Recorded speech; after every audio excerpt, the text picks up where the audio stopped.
23 February 2026 पासून सुरू होत असलेल्या महाराष्ट्र राज्याच्या अर्थसंकल्पीय अधिवेशनाच्या पार्श्वभूमीवर महाराष्ट्र राज्याचे उपमुख्यमंत्री एकनाथभाई शिंदे यांची आमदार राजू खरे यांनी भेट घेतली.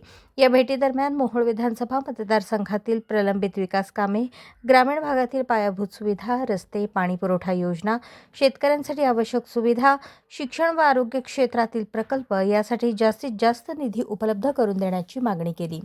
मोहोळ तालुक्याचा सर्वांगीण आणि शाश्वत विकास साधण्यासाठी राज्य शासनाच्या अर्थसंकल्पात विशेष तरतूद करण्यात यावी अशी विनंतीही आमदार राजू खरे यांनी केली. यावर उपमुख्यमंत्री एकनाथभाई शिंदे यांनी सकारात्मक प्रतिसाद देत आश्वासन दिले की मोहोळ विधानसभा मतदारसंघाच्या विकासासाठी निधीची कोणतीही कमतरता भासू दिली जाणार नाही. राज्य शासनाच्या माध्यमातून आवश्यक त्या योजना आणि आर्थिक तरतुदी करण्याबाबत त्यांनी सहकार्य करण्याची ग्वाही दिली.